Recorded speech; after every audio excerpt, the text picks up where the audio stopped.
What's up, everybody? Welcome to Podcast Now Plus. I'm Alex, and in this video, I want to talk about something very special that could happen in the gaming industry this year, and it has to do with our good old pal Hogwarts Legacy. Look, I'm not saying that Call of Duty can't, in maybe a full year being out, can't beat Hogwarts Legacy. It is, in a way, an unfair advantage that Hogwarts released back in February, COD releases in November. But what Hogwarts Legacy has going for it and what it could potentially do is be the highest selling game of the year, something that Call of Duty has held repeatedly and repeatedly and repeatedly. Now, look, it's not going to happen when GTA 6 comes out, so you can mark 2025, nail it in that absolutely nothing is dethroning GTA 6 that year. COD would maybe come in, second place that year. But this year, Hogwarts Legacy, number one. It's been number one since February. It's still number one as of not necessarily today, but I believe as of maybe the end of November, it has been number one. Now,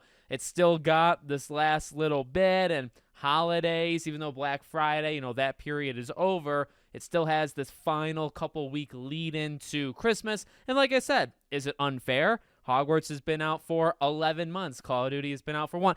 I would say yes, that is an unfair advantage, and Hogwarts Legacy has had the ability to discount itself and, all that stuff. But look, am I a fan of any game other than COD winning a general year in terms of sales? You bet I am. Also, Hogwarts Legacy doing this continues to just bug the heck out of a lot of people that I very much dislike. So I will always take Hogwarts Legacy having some sort of success, right? Game comes out. To me, it's not the greatest game of all time. It definitely had some good stuff going for it. But, I think it's settled being a slightly above average, maybe an average game since it released. But you know what? It is still freaking crushing it in terms of sales. And that makes people very, very upset. And that makes me very, very happy. And also, it's not like Hogwarts Legacy, for those saying, well, COD obviously has only, had a month to do this. It's not like Hogwarts Legacy came out, did everything in the first, week or month and then disappeared. That's actually not true at all. It did it made $1 billion plus, right? It did insane,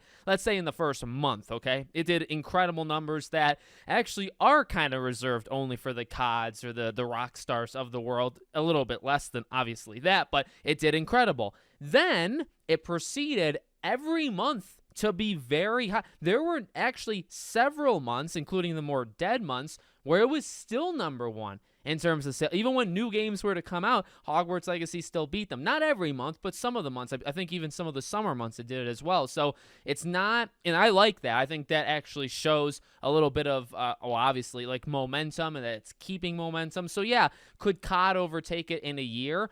Possibly, probably, although I actually struggle to use the word probably because Hogwarts Legacy has not just done well in the first month, but it's continued every month, every single month since its launch. It's continued to sell well and been, let's say, even in the top 5 every single time. So I have a lot of faith that, I really want Hogwarts Legacy to be, not that it actually deserves it. In fact, it doesn't. It's not my game of the year.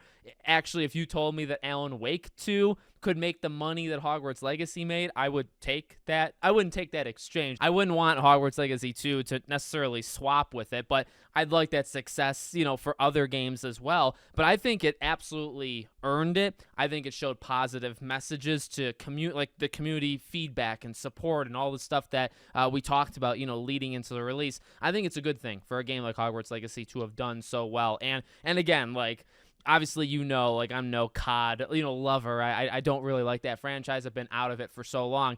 In any random year, if a random game can overtake COD for, the best-selling game of the year, I will take it every single time. It's honestly boring. It's boring that every year it's either GTA in like the year it releases or COD. Like, can't we get a little? And we never do. We never get another game that just kind of swoops in and says, I don't even think Elden Ring did it last year. Elden Ring sold, insanely well, but I still think actually COD outsold it. And again, I feel like it's because Hogwarts Legacy a little bit different.